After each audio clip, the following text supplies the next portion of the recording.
they have scored 3 goals in 48 seconds. Hilton, Garrison, and now Bailman with her first of the night. And that makes it 12-10. And a game that has had a lot of ebb and flow this evening. And momentum right now is back into that maroon and gold for Stow. It's a great example of Stow that girls lacrosse is a game that's never really over until the clock hits 0. I mean, it's such a fast-paced game that anyone can score at any point in time depending on the way the momentum is going.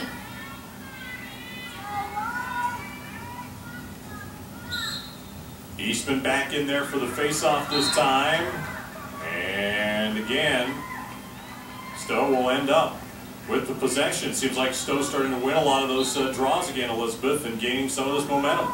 Right. You know, I've said before that the draws are one of the most important, if not the most important thing about a lacrosse game. You know, whoever gets the draw is able to go down and set up the offense and gain the momentum. Tucci with it there for Stow.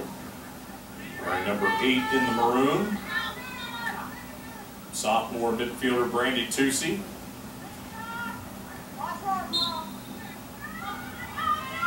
Goes with a high pass inside Hopkins, and her shot stopped by Swisher.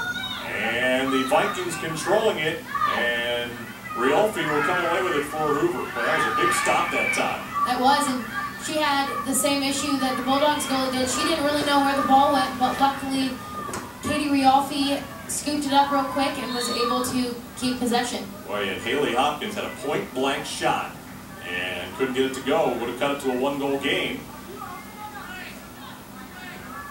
The time winding down as we close in on 9 minutes gone here in half number 2. It was an opening 9 minutes that was dominated by Hoover in half number 1, but not so much here in half number 2. After extending their lead out to 12-7, 3 straight here by Stow, but now a goal answer by Hoover and a big goal for the Vikings. Great pass by Emily Berger to Allie Jajak.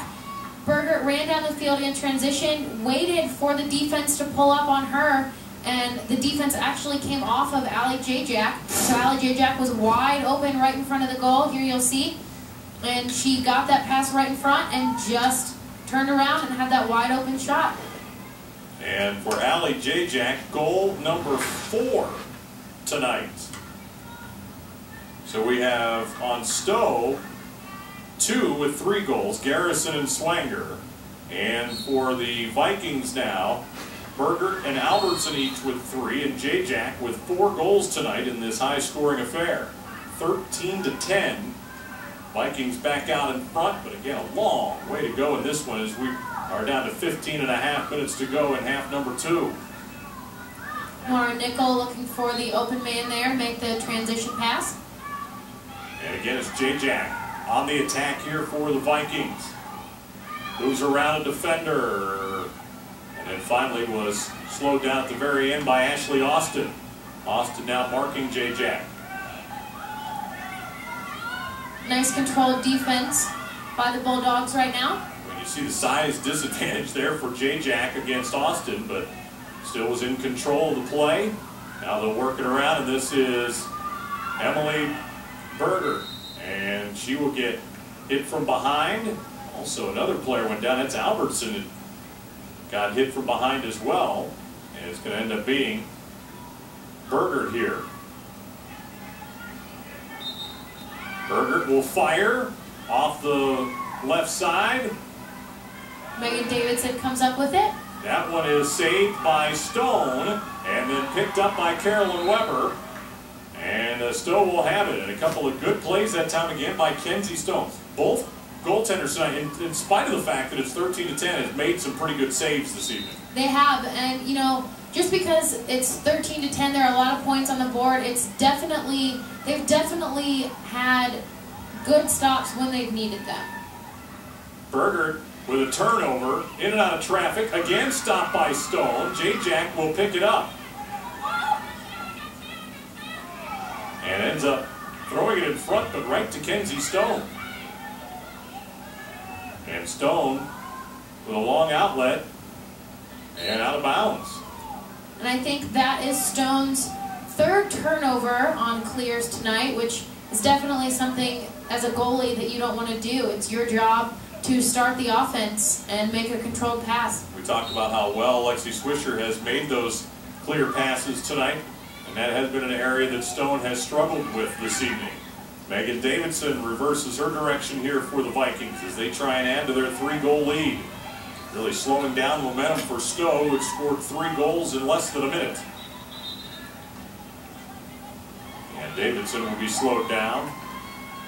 And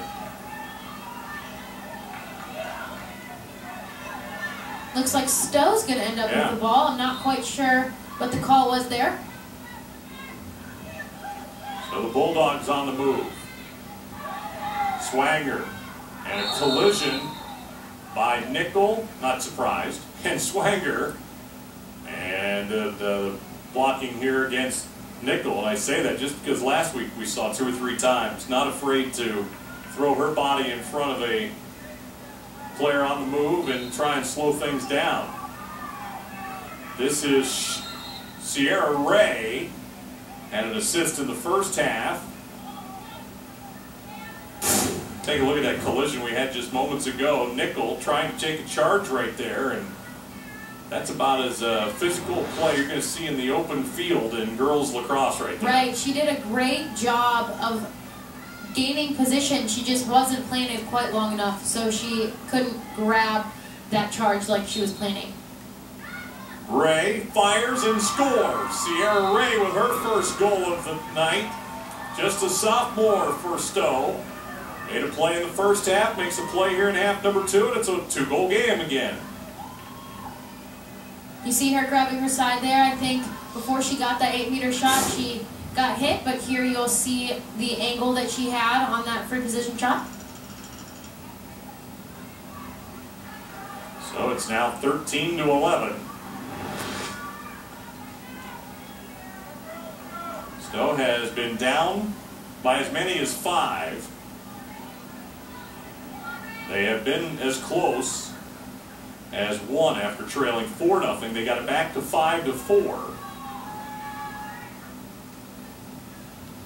And now back to within 2 for the second time of the half.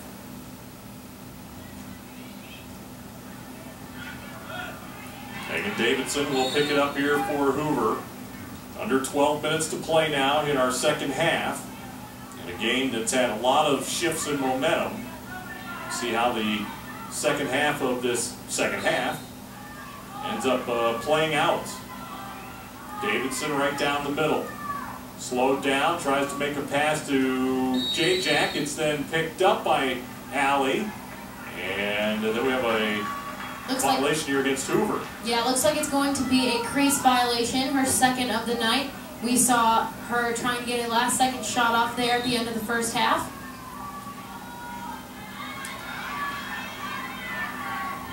Good transition deep by Hoover there. And that cannot be saved from going out of bounds by Brandy Tucci. That's one of the advantages of playing very solid transition defense. If you know, just because you missed a shot on goal, your job as attack isn't over. You pressure the offense all the way up until the 30, and a lot of the times they aren't able to make a solid pass, and they cause a turnover just like they did there. Emily Bernard loses control, ends up right into the hands of Garrison. Garrison on the attack here for the Bulldogs. Garrison moving in. After a collision, it's going to be scooped up finally by Swisher. Boy, and Garrison, almost recklessly that time, was almost trying to just will the shot into the cage. Ended up turning it over. Swisher picked it up, and now the Vikings back in control as we're down to 10 minutes to go in our second half. And a 2-goal game. Swisher coming out of the cage again, which I can tell you from playing lacrosse makes your teammates very nervous. Especially when she's being pressured as she is. But, and just to clear it out. Erin Milligan running down the sidelines.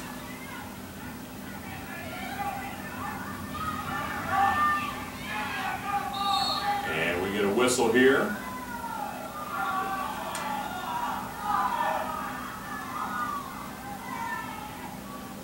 as the game tightens. The fans starting to get a little more vocal over on the far side.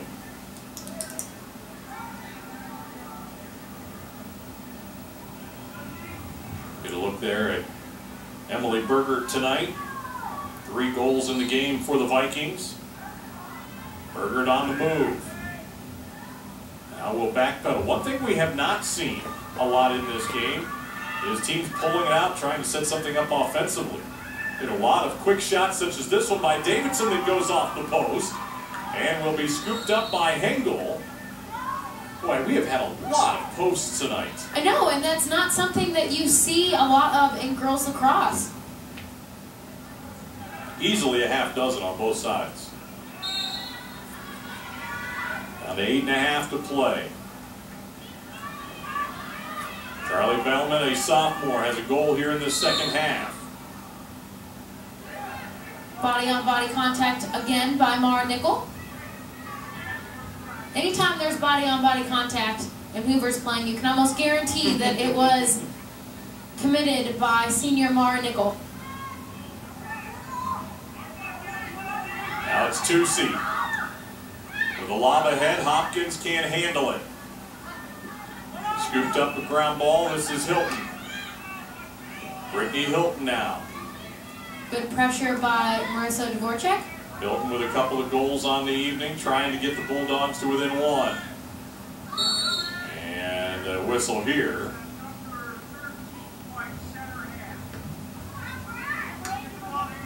Foul here against the Vikings. And we'll turn into a free space here. I believe that is 2C. Fires the shot. That'll go wide. Hoover back there, so the Vikings will get it back. Good hustle by Emily Berger. I think that penalty was a 3-second call on Katie Riolfi. In girls lacrosse, you have to be within a stick's length of a player at all times. And if you are in the 8-meter for more than 3 seconds, you will get called with a penalty. Bulldogs unable to take advantage. Clock winding under 7 minutes to play now. You have the halves as they are in 25 minutes. Not a lot of sense of urgency until you kind of get down. All of a sudden you see 6 minutes up there on the clock and you're thinking, well, it's starting to get pretty late now. And if you're Stow, down by a couple of goals, you want to tighten up the defense in such an offensive game tonight. Voracek had it poked away from behind by Garrison. They get tangled up, and Garrison's going to end up with the possession here for Stow. Held cross by DeVoe, trying to get the ball back. That's one thing that you see a lot of in girls lacrosse. Once one mistake is made, it's followed by another mistake, trying to make up for the original error. Swanger with a head of steam finally is marked there in the middle by Riolfi. Now Bailman, and she gets fouled. Another opportunity here for the Bulldogs. Good look right there at Charlie Bailman. Sophomore midfielder for the Bulldogs. They're down by 2. She will fire a shot, and another save by Lexi Swisher. Point blank, great effort. Yeah, great save by Lexi. This is definitely a point in the game where you want to make sure that you're stopping everything that's being thrown at you. On the move now is Monica Albertson. Albertson being marked there by Ashley Alston. Pass inside, Jajak shoots high and just over the cage. Davidson going after it for the Vikings will scoop it up. Now Megan Davidson being marked by Shannon Perko. The double team Davidson. She will lose control. And it will be scooped up by Garrison. Boy, Garrison with a fine defensive play that time. Megan versus Megan in that case. 4:45.